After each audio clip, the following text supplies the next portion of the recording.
Hello students, I am Arvind Kumar, PhD Physics from Suraj School, Rewari. Today we will discuss the next topic, solenoid behave as a bar magnet. From the third unit, magnetic effects of current and magnetism, of third chapter, magnets and Earth's magnetism. And this topic is very important because in CBSE syllabus it is specially mentioned how a solenoid will behave as a bar magnet. तो हम आज solenoid कैसे एक bar magnet की तरह behave करता है उसके बारे में कंप्लीट डिस्क्रिप्शन करेंगे। अब बार मैग्नेट हम पढ़ चुके हैं, नॉर्थ और साउथ पोल जो होते हैं उसकी एक्सियल लाइन पे मैं बार मैग्नेट की तरह ये सोलेनोइड कंसिडर किया। इसके स्ट्रक्चर बता देते हैं स्टार्टिंग में। ये एक सोलेनोइड है, इस पे नंबर ऑफ टर्न्स होंगे, तो यहाँ पे वायर के टर्न्स दिखाए। करंट जो फ्लो कर रहा है इस वायर में वो आई है। इस सोलेनोइड की कंप्लीट लेंथ जो है वो 2L है, यहां से यहां तक। तो इसका मतलब ये अगर ओरिजिन है तो इसके इधर जाएंगे तो +L होगा, तो ये एंड पॉइंट +L है।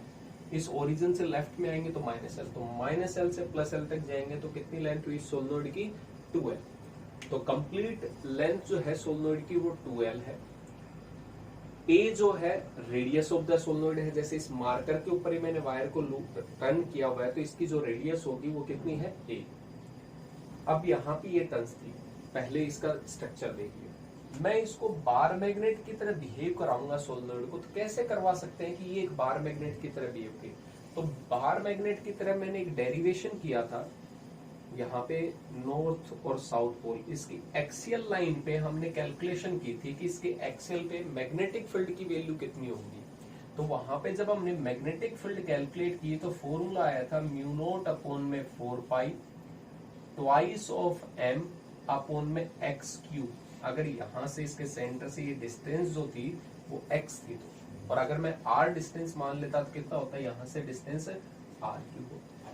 इसका मतलब अगर इस सोलेनोइड की ये कब रिजल्ट था? जब ये सोलेनोइड स्मॉल था, दैट मीन्स हम ये बार मैग्नेट को शॉर्ट मान के चल रहे थे। इसके सेंटर से r के distance very greater than dipole length, यानी डायपोल इज शॉर्ट था, तब हमारे पास में मैग्नेटिक फील्ड का फॉर्मूला ये आया था ऑन एक्सियल लाइन। एक्सियल मतलब नॉर्थ और साउथ को मिलाने। अभी हमने पढ़ा था कि यहाँ पे एक साइड में नॉर्थ होता है, दूसरे साइड में मैग्नेटिक करंट कैरिंग लूप की वजह से क्या होता है? साउथ। तो नॉर्थ और साउथ को मिलाएंगे तो ये जो लाइन है ये कैसी है? एक्सियल लाइन है। अगर मैं ये कहूं कि P पॉइंट जो है इस मैग्नेटिक इस सोलेनोइड से बहुत ज्यादा डिस्टेंस पे, इसका मतलब इस सोलेनोइड किसकी तरह बिहेव करेगा? शॉर्ट की तरह। शॉर्ट होगा, स्मॉल होगा, यही कहते हैं point P is far away from the solenoid. तो इसका मतलब यहाँ पे भी P पॉइंट एक्सियल पे है, तो एक्सियल पे अगर यही रिजल्ट आ जाता है 2m/r3, तो इसका मतलब जब मैग्नेटिक डायपोल होता तब भी यही रिजल्ट था। सोलेनोइड है तब भी वही रिजल्ट है। तो इसका मतलब सोलेनोइड किसकी तरह बिहेव करेगा? बार मैग्नेट की तरह। तो हमें आफ्टर ऑल जो रिजल्ट प्रूव करना है वो ये प्रूव करना है, ताकि हम दोनों को बार मैग्नेट की वजह से कैलकुलेशन कर चुके हैं, सोलेनोइड में भी यही आएगा, तो हम ये कह देंगे solenoid will behave as a bar magnet. तो हमें प्रूव करना है magnetic field at axial line due to a short dipole is equal to μ0/4π 2m/r3। हमें ये चीज प्रूव करनी है। अगर ये हो जाती है तो इसका मतलब सोलेनोइड किसकी तरह बिहेव करेगा? बार मैग्नेट की तरह। क्लियर? आगे देखते हैं इस चीज को कि हमें इसमें करना क्या था। मैंने इसमें एक शॉर्ट लिया, क्योंकि ये डायपोल जो है एकदम से तो हम शॉर्ट नहीं कह सकते, तो मैंने एक बहुत ही स्मॉल टर्न्स लिया इसका सोलेनोइड के ऊपर, जिसकी थिकनेस कितनी है? dx ली। अब मैंने ये मान रखा था इसमें small n is equal to number of turns per unit length होते हैं। टर्न्स पर यूनिट लेंथ की 1 मीटर लेंथ में जो टर्न्स होंगे वो कितने होंगे? Small n। अब ये यूनिफॉर्मली डिस्ट्रीब्यूटेड होगा तो 2 मीटर लेंथ होगी तो कितने होंगे? 2n। 3 होंगे तो 3n। हमें कितनी लेंथ में चाहिए? dx में। So total turns in dx length is turns in dx length is कितना होगा? n is equal to small n into में dx। सभी को पता है, यूनिटी की वैल्यू पता थी। 1 मीटर लेंथ में अगर इतने टन्स हैं तो dx लेंथ में कितने होंगे? जस्ट मल्टीप्लाई, वही किया है। तो इसका मतलब इसमें जब हमने वायर को टर्न किया होगा, बार बार इस वायर पे लूप किया होगा, तो इस थोड़ी सी लेंथ में कितने नंबर ऑफ टर्न्स होंगे वो हमने कैलकुलेट किया। इसका मतलब ये जो ब्लू कलर आपको दिखाई दे रहा है इसमें कितने नंबर ऑफ टर्न्स होंगे वो हमें पता है। अब ये जो स्मॉल डिस्टेंस हमने ली है, जो सेंटर से कितने डिस्टेंस पे है, x डिस्टेंस पे, इसको मैं मान के चल रहा हूं कि ये एक करंट कैरिंग लूप है जिसमें नंबर ऑफ टर्न्स मुझे ऑलरेडी पता है, और ये जो P पॉइंट है ये इसके एक्सिस पे है। इसको भी कंपेयर करते हैं, देखते हैं। ये एक लूप हमने पढ़ी थी, ठीक है, उसकी रेडियस थी। इसके एक्सिस पे हमने कुछ मैग्नेटिक फील्ड कैलकुलेट की थी, मैग्नेटिक फील्ड इसके एक्सिस पे, जिसकी रेडियस जो थी वो a मान ली हमने, यहाँ पे ये थी, जो डिस्टेंस थी वो r मान ली, ठीक है, सेंटर से डिस्टेंस मानते हैं। तो यहाँ पे जब हमने डेरिवेशन किया था तो मैग्नेटिक फील्ड एक्सिस पे आई थी म्यू नॉट अपॉन में 4 pi 2n pi i a square upon में r square plus a square raise to power 3/2।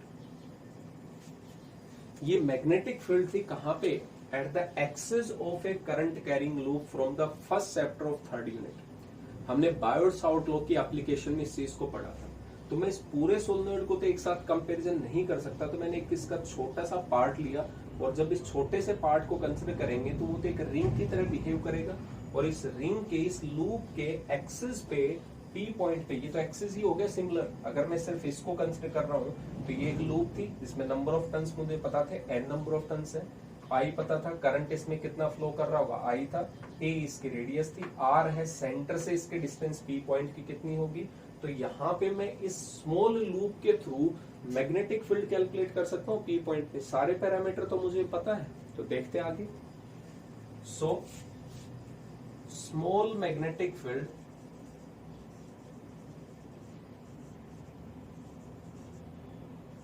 due to this small loop, ये हमने जो छोटी सी लूप कंसिडर की है जो सेंटर से x डिस्टेंस पे है, जिसमें नंबर ऑफ टर्न्स पता था, इस P पॉइंट पे सिर्फ इस ब्लू पोर्शन की वजह से मैग्नेटिक फील्ड कितनी होगी। तो हमने पूरा सोलेनोइड तो नहीं कंसिडर किया, स्मॉल पोर्शन है, तो मैग्नेटिक फील्ड भी क्या होगी, small. So magnetic field dB is equal to mu naught upon में 4 पाई, ठीक है।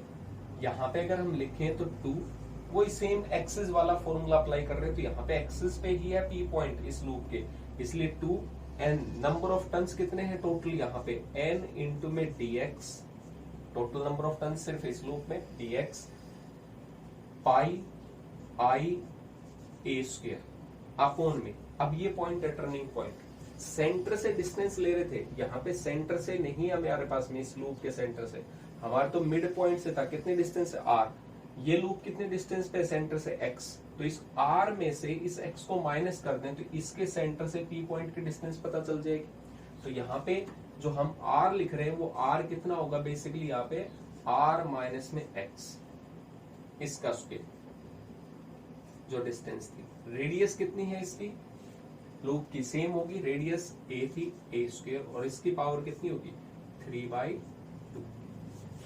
ये हम पढ़ चुके हैं एट द एक्सिस, उसी का सिर्फ फॉर्मूला अप्लाई किया मैंने। टोटल नंबर ऑफ टर्न्स की जगह इस लूप में कितने टर्न्स थे स्मॉल में, वो लिख दिया ndx, बाकी करंट वगैरह सब कुछ सेम था। इसके सेंटर से डिस्टेंस ये थी, तो ये सेंटर से r थी, इसमें से ये माइनस कर देंगे तो इसके सेंटर से P पॉइंट की डिस्टेंस है, वही किया हमने, r माइनस एक्स का स्क्वायर प्लस में square raise to power 3/2, same formula. इसका मतलब ये फॉर्मूला आपको एक्सिस पे याद होना पड़ेगा, रखना पड़ेगा। तो यहाँ पे एक्सिस पे हमें पता चल गया कोई भी करंट कैरिंग लूप का। अदरवाइज आप चैप्टर में पीछे टर्न करके देखोगे तो आपको पूरा डेरिवेशन इसका समझ में आ जाएगा, पूरा फॉर्मूला आपको पता है, तो वो फॉर्मूला यूज किया मैंने। तो एक्सिस पे हमें पता चल गया।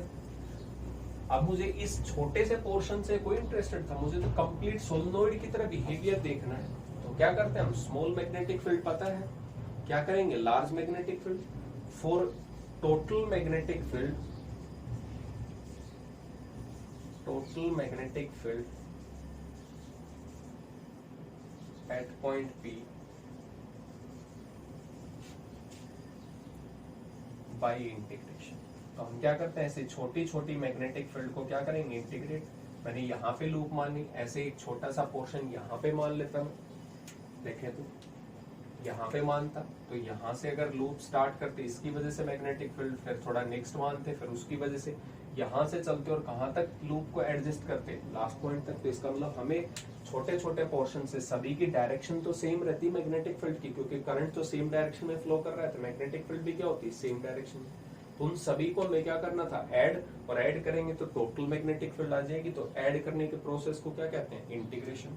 तो यहाँ पे टोटल अगर मैग्नेटिक फील्ड चाहिए कंप्लीट के लिए, तो मैंने यहाँ पे डीबी स्मॉल मैग्नेटिक फील्ड को ऐड करना स्टार्ट किया। अब एडिशन आप कहां से कहां तक करोगे, कहां से लूप स्टार्ट होगी, x equal to minus L से, और कहां तक ऐसे छोटी छोटी लेंथ को ऐड करते जाओगे, प्लस एल तक।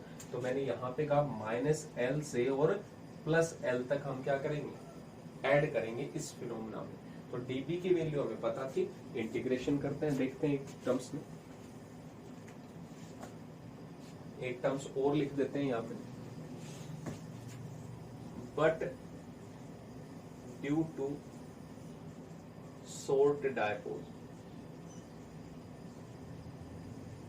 या शॉर्ट सोलेनोइड।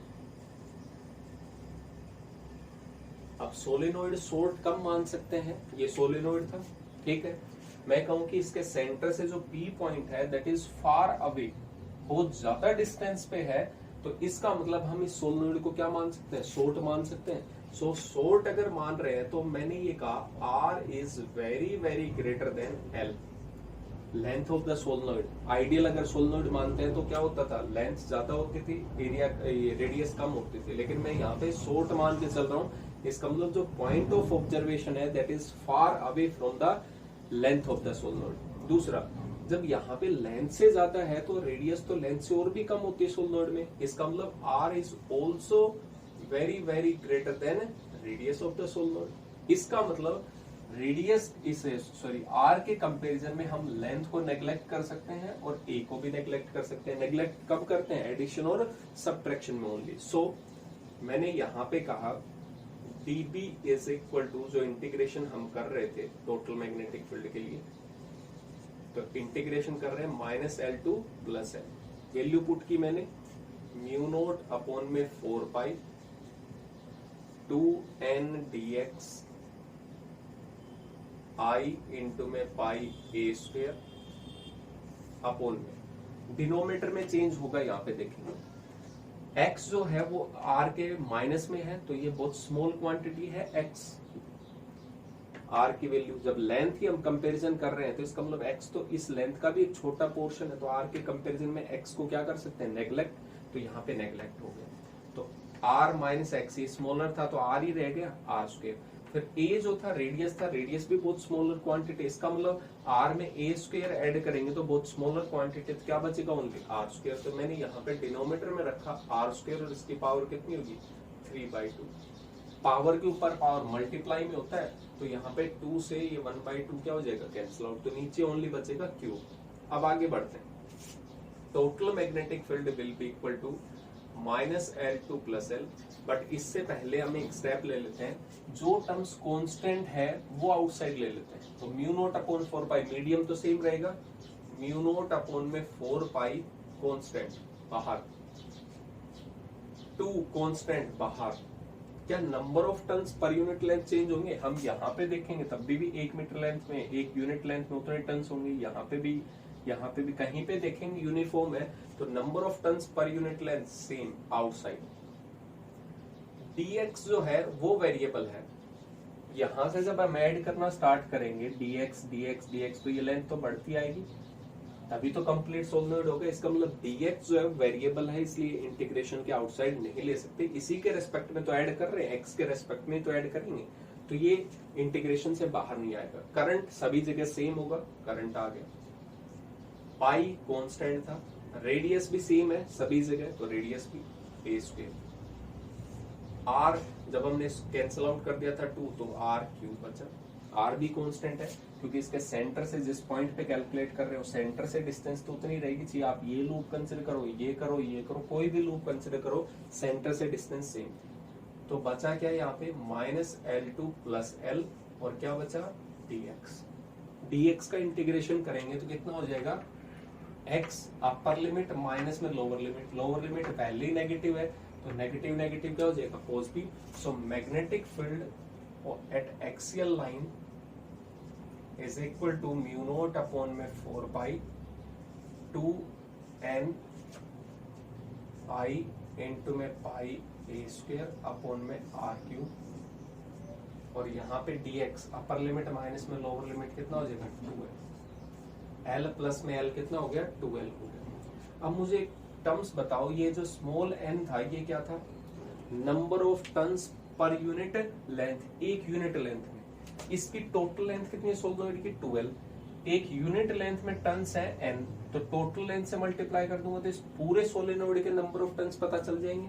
तो यहाँ पे n और इसको जब मैंने मल्टीप्लाई किया number of turns per unit length multiply by total length of the solenoid, then magnetic field will be equal to mu naught upon में 4 पाई 2 capital N I pi a square. इस term को अगर देखें तो हम क्या लिख सकते हैं, एरिया अपॉन में आर क्यूब। यहाँ पे आपने दो टर्म्स लिखी, टोटल नंबर ऑफ टर्न्स होंगे number of turns per unit length multiply by total length, और यहाँ पे एरिया जो होगा वो कितना होगा पाई ए स्क्वायर। ये टर्म्स अभी हमने पढ़ा था, कोई भी करंट कैरिंग लूप किसकी तरह बिहेव कर रहा है, मैग्नेटिक डायपोल की तरह। उसका डायपोल मोमेंट कितना होता है, करंट इनटू में एरिया, और अगर नंबर ऑफ टर्न्स है तो multiply by number of turns, then this value is equal to magnetic dipole moment of loop. So magnetic field lines on axial line is equal to mu naught upon में 4 पाई 2 m upon में r। अभी हमने पढ़ा था m की value कितनी थी, NIA, national investigation agency नहीं है, number of turns current and area, यहाँ पे भी वही टर्म्स थी। इसका मतलब this is same as magnetic field strength due to magnetic field at axial line due to a short dipole, due to short dipole। अगर एक शॉर्ट डायपोल है तो उसकी वजह से इस पॉइंट पे मैग्नेटिक फील्ड की स्ट्रेंथ कितनी होगी, वो टर्म्स। तो यहाँ पे अगर देखा जाए तो मैग्नेटिक फील्ड सेम था, म्यू नोट अपॉन 4 पाई 2m अपॉन में आर क्यूब। इसी चैप्टर में जब हमने एक्सियल लाइन पे कैलकुलेशन की थी तब वो रिजल्ट आया था। जब हमने सोलेनोइड की वजह से कैलकुलेट किया शॉर्ट मान के इसको, कि पॉइंट ऑफ ऑब्जर्वेशन बहुत ज्यादा डिस्टेंस पे है, तो इसका मतलब उसकी वजह से भी सेम रिजल्ट आया। इसका मतलब इसकी जगह अगर मैं एक मैग्नेटिक डायपोल यूज कर लेता, एक होता नॉर्थ पोल एक होता साउथ, तो ये तो मैग्नेटिक डायपोल था, बार मैग्नेट था, इसकी लाइन पे यहाँ पे P पॉइंट पे कैलकुलेशन कर लेते तब भी हमारा रिजल्ट जो आता वो सेम आता है इसका। तो इसका मतलब चाहे सोलेनोइड हो या बार मैग्नेट हो, दोनों किसकी तरह बिहेव कर रहे हैं, सेम बिहेव कर रहे हैं, इसलिए हम कह सकते हैं solenoid behave as a bar magnet. तो सोलेनोइड एक सिर्फ बार मैग्नेट है। जैसे हमने कहा था कि यहाँ पे करंट जा रहा है, तो ये अगर साउथ पोल है तो इस साइड से देखेंगे तो कैसा होगा, नॉर्थ पोल। यहाँ पे जितनी दूर तक आपने टर्न किया है that will be the length. तो ये और ये दोनों सिमिलर ही तो टर्म्स हैं। अगर हम सिर्फ एक लूप लेते तो लेंथ कम हो जाती, लेकिन वो भी तो एक मैग्नेटिक डायपोल होता। इसलिए हमने कहा था कि हम किसी मैग्नेट को कट नहीं कर सकते, पोल्स को सेपरेट नहीं कर सकते। आप कम करोगे ये नॉर्थ साउथ इधर हो जाएगा, और कट करोगे ये नॉर्थ साउथ। इसका मतलब एक वायर को भी आप करोगे, एक वायर पे ही लूप बनाओगे, स्पेस पे बनाएंगे, तो एक साउथ होकर एक कैसा हो जाएगा, नॉर्थ हो जाएगा। तो इसका मतलब उनको भी हम सेपरेट नहीं कर सकते। सिंगल लूप भी एक मैग्नेटिक डायपोल को फॉर्म करता है। क्लियर हुआ पॉइंट? तो ये टर्म्स। दूसरा, हम इसको एक छोटा सा एग्जांपल मैग्नेटिक फील्ड लाइंस के बेसिस पे भी बता सकते हैं कि ये दोनों एक ही हैं। कैसे? जैसे अभी हमने कहा सोलेनोइड की मैग्नेटिक फील्ड लाइंस को ऑब्जर्व करते हैं और इसकी मैग्नेटिक फील्ड लाइंस को करते हैं, तो दोनों जो हमें रिजल्ट मिलते हैं वो दोनों सेम मिलते हैं। देखते हैं एक छोटा सा एग्जांपल इसका।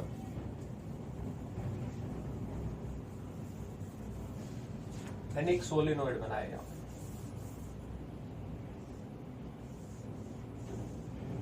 ये सोलेनोइड ऐसे,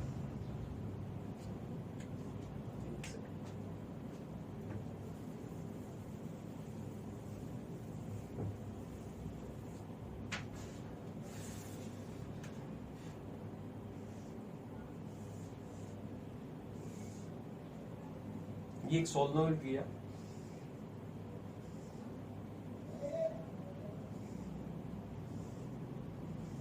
एक सोलेनोइड, इसके सराउंडिंग में जब हमने बहुत छोटे छोटे आयरन के पीसेस पाउडर स्प्रेड किया तो उसकी मैग्नेटिक फील्ड लाइंस ड्रॉ हुई। तो जब इसकी मैग्नेटिक फील्ड लाइंस थी तो इसकी मैग्नेटिक फील्ड लाइंस ऐसे हैं। अगर ये नॉर्थ मान ले, ये साउथ पोल मान ले इसका, ठीक है, देख ले कि यहाँ पे एंटी क्लॉकवाइज में, क्लॉकवाइज में, तो ये नॉर्थ, तो मैग्नेटिक फील्ड लाइंस ऐसे जाती है। बट मैग्नेटिक फील्ड लाइंस हमेशा क्लोज लूप बनाती हैं, तो ये बाहर नॉर्थ से साउथ की तरफ जा रही है, तो इनसाइड में ये किधर आती है, साउथ से नॉर्थ की तरफ, तभी ये क्लोज लूप्स बनती है। इधर जाएगा तो ये, तो इसका मतलब इस पैटर्न को ऑब्जर्व कर लिया इजिली।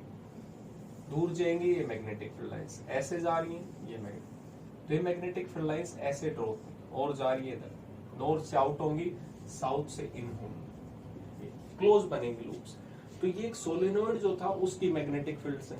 और जब हमने एक मैग्नेट लिया, बार मैग्नेट, जिसमें एक नॉर्थ पोल था एक साउथ पोल, इसके अकॉर्डिंग में हमने आयरन के पाउडर को स्प्रेड किया इसके सराउंडिंग में, तो भी हमें मैग्नेटिक फील्ड लाइंस बिल्कुल सिमिलर मिली है। नॉर्थ से जा रही है आउटर डायरेक्शन में, और जब इनसाइड में आएंगे तो साउथ से नॉर्थ, ऐसे ही सिमिलर ये यहाँ, तो ये से यहाँ पे, क्लियर हो गया पॉइंट। तो इसका मतलब यहाँ पे मैग्नेटिक फील्ड लाइंस भी ड्रॉ करते हैं। अगर आपसे 1 मार्क्स में पूछ ले कि how solenoid behave as bar magnet, तो पूरा डेरिवेशन तो करेंगे नहीं, वहां पे हम सिमिलर से टर्म्स क्या करेंगे, दोनों की मैग्नेटिक फील्ड लाइंस कंपेयर कर सकते हैं, या डायरेक्ट लिख सकते हैं कि magnetic field at axial line due to bar magnet and solenoid remains same, so solenoid behave as bar magnet. और दूसरा मैग्नेटिक फील्ड लाइंस ड्रॉ करके कंपैरिजन कर सकते हैं। तो इसका मतलब मैग्नेटिक फील्ड लाइंस दोनों की क्या है, सेम है। तो सोलेनोइड किसकी तरह बिहेव करेगा, बार मैग्नेट की तरह। बहुत इंपॉर्टेंट टॉपिक था, अच्छे से एक बार इसको रिवाइज करें। Thank you.